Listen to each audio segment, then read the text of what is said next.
What happens when a major league hitter steps into the batter's box and realizes he cannot see a single pitch? Not can't square it up, not can't time it. He can't even track it. On a night in the 1970s, Ralph Garr of the Chicago White Sox led off against the California Angels, staring out at a right-hander whose presence felt less like a matchup and more like an approaching siren. Nolan Ryan stood on the mound. 3 pitches later, 3 strikes, Garr walked back to the dugout. He had seen none of them. He racked his bat, faced his teammates, and said the quiet part out loud. "Gentlemen, this game is over." It wasn't comedy. It was a warning. Garr surrendered before the game even began, and in doing so, he revealed something bigger than one at-bat. Nolan Ryan didn't simply compete against hitters. He changed what they believed was possible, and what they feared might happen to them if they stood too close. Because Garr wasn't alone. An entire generation of baseball's greatest bats spoke about Ryan as if they were describing a natural disaster with a uniform. Reggie Jackson, Mr. October, the man who could turn a single swing into a national moment, said something that still sounds impossible coming from a Hall of Fame slugger. "Ryan is the only guy who puts fear in me. Not because he can get me out, but because he could kill you." That wasn't exaggeration for the camera. Jackson meant it. The fear wasn't about losing an at-bat. It was about stepping into a space where 100 miles per hour could become personal. Jackson even described how facing Ryan changed his life off the field. "He's the only guy I go against that makes me go to bed before midnight." Imagine that. One pitcher altering a superstar's sleep schedule like a strict curfew. And then came the metaphor that made the fear sound almost ordinary, which is why it hit so hard. Every hitter likes fastballs like everybody likes ice cream. But you don't like it when someone's stuffing it into you by the gallon. That's how it feels when Ryan's throwing. Yes, hitters love velocity, but there's a point where velocity stops being a gift and becomes force. Even the numbers whisper what the quotes scream. Jackson hit only .210 against Ryan, but he walked 18 times in 81 plate appearances, an on-base percentage of .383. That means Ryan wasn't simply overpowering him. Ryan respected him enough to pitch around him too. The fear ran both ways. But the hitter had to admit it. The pitcher only had to keep throwing. That's how Nolan Ryan rewired the definition of success. Against most pitchers, batters expected hits. Against Ryan, they hoped to survive without humiliation. Catcher Alan Ashby once recalled driving with Oscar Gamble past Anaheim Stadium and seeing the marquee, Nolan Ryan versus the Cleveland Indians. Not Angels versus Indians. Nolan Ryan versus an entire lineup. Gamble looked at Ashby and said, "A good night tonight is 0 for 4 and don't get hit in the head." Think about that standard. Going hitless was acceptable. Avoiding injury was the real victory. Dave Duncan, who faced Ryan throughout the 1970s, explained it in a way every hitter understands. A guy like Ryan doesn't just get you out, he embarrasses you. There are nights where simply making contact feels like you stole something. Just putting the ball in play counted as an achievement. Dale Murphy, a 2-time National League MVP, admitted Ryan occupied his mind differently than any other pitcher. The only pitcher you start thinking about 2 days before you face him. 2 days, 48 hours. Most batters prepared that afternoon. Ryan demanded mental preparation like an exam you could still fail even if you studied. And then there was George Brett.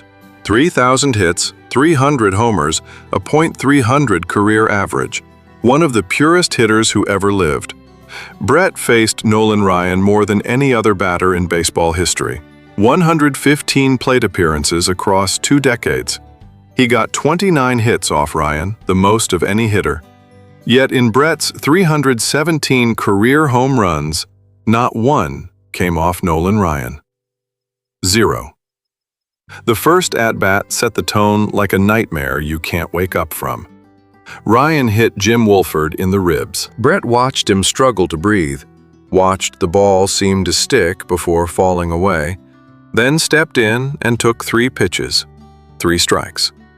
Brett later recalled it plainly. That was good enough for me. 3 pitches, 3 strikes. He never moved the bat. Brett eventually learned to hit Ryan for average. 287, respectable against a monster. But even then, the monster collected something from him. Brett struck out 18 times against Ryan, more than against any other pitcher he faced. He even claimed he could identify Ryan's fastball by sound, like a mix of a wind gust and a tree frog. He could hear it coming. It didn't matter. With Ryan, knowing didn't equal stopping. Now, here's where the story sharpens into something darker and more modern. Because Ryan wasn't just a pitcher in the 1970s and 80s. He was a headline in an era when baseball itself was changing. Television grew louder. Free agency rewired money. Star power became a business strategy. And Nolan Ryan became something the sport could market without even trying. Intimidation as entertainment. Stadium marquees didn't list the Angels, they listed him. In a time when teams were learning to sell personalities, Ryan's identity was simple and terrifying. The Ryan Express, velocity, violence, and a cold promise that the plate belonged to him. But not everyone worshipped him. In 1980, Jim Palmer, Hall of Fame pitcher, 3-time Cy Young winner, questioned Ryan's greatness. Palmer called him a child prodigy with more natural ability than anyone else, but criticized the intimidation and the obsession with strikeouts. Palmer's argument wasn't petty, it was philosophical. He pitched to win games. Ryan, Palmer implied, pitched to dominate people. And that criticism matters, because it frames the paradox that followed Ryan everywhere. How can a pitcher be the most feared man in baseball and still be challenged by the traditional scoreboard? That paradox is the fuse. Because the moment Ryan's name became tied to unprecedented money, unprecedented expectations, and unprecedented scrutiny, the league stopped asking only one question, can anybody hit him? And started asking another, what exactly are we watching? Jim Palmer's criticism hit differently because it wasn't coming from a jealous outsider. It came from a man who lived inside the pitcher's mind, who believed greatness was measured in wins, efficiency, and control. And in 1980, when Nolan Ryan signed what was widely framed as baseball's first $1 million per year contract with the Houston Astros, that debate turned into front-page business. $1 million a year for a pitcher sounded like a new era. But then, the record surfaced like an inconvenient headline. 167 wins, 159 losses. A pitcher hovering around .500, no Cy Young awards.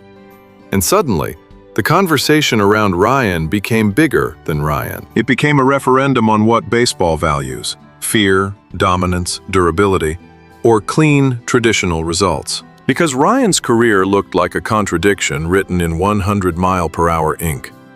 He led the league in strikeouts again and again, 11 times, like a recurring emergency alert across 2 decades. But he also walked more batters than anyone in history. He threw more wild pitches than anyone.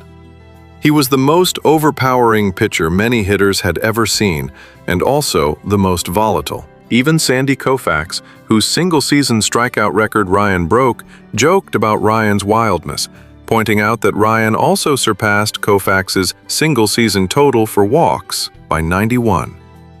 Koufax added a line that sounds like comedy until you picture the terror behind it. He suspected half the guys Ryan struck out swung rather than risk getting hit. That's what Ryan did to hitters. He made swinging and missing feel safer than standing still. And yet, the criticism, valid on paper, needed context, the kind that doesn't show up in a box score. Ryan spent years pitching for teams that didn't score enough to make his greatness look neat. Baseball can be cruel that way. A pitcher can be historic and still walk away with a no decision because his lineup goes silent. In 1987, at age 40, Ryan led the National League in ERA and strikeouts, like a man refusing to age properly. And his record was 8-6. 8-6. The kind of line that sounds ordinary until you learn the reality. The Astros scored 0 or 1 run in roughly a quarter of his starts.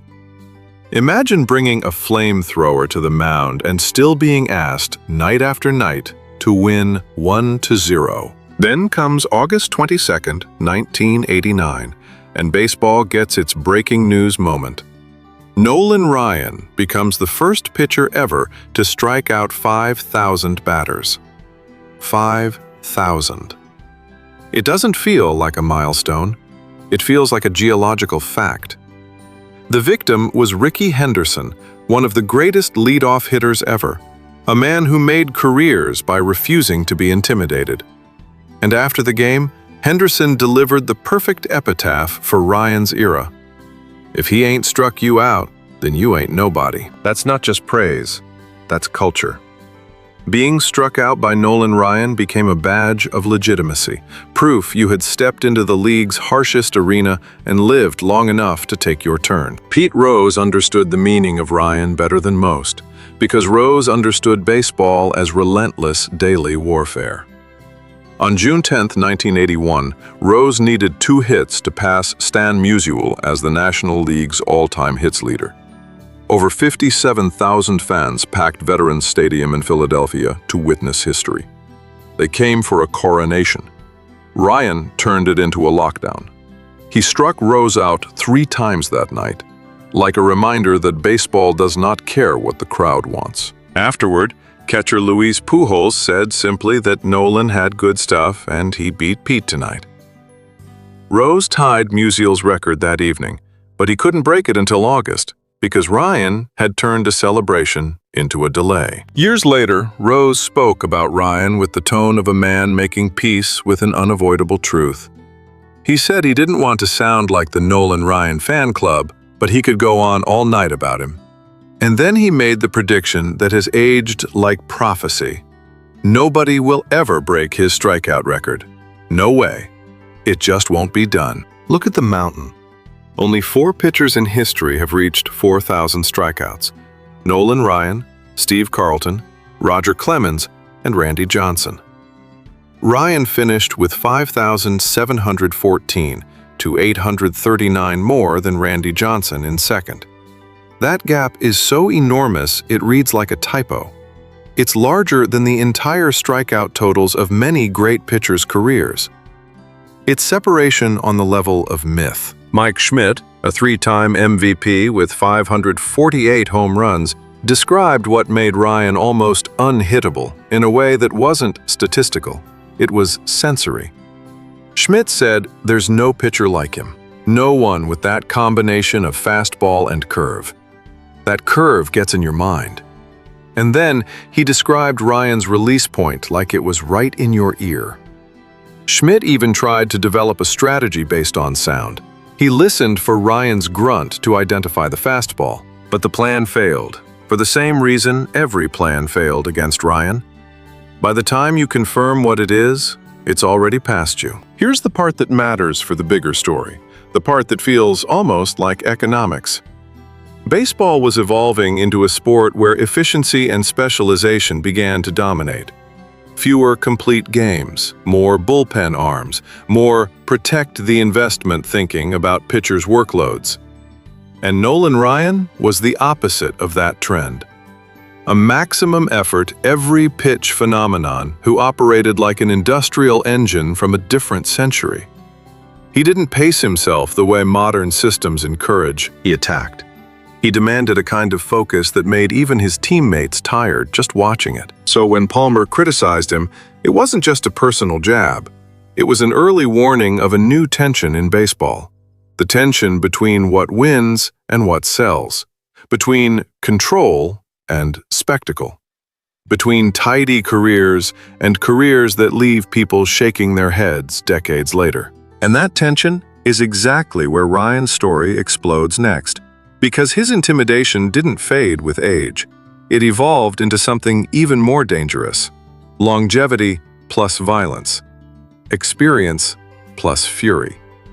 The kind of combination that creates not just fear, but legend.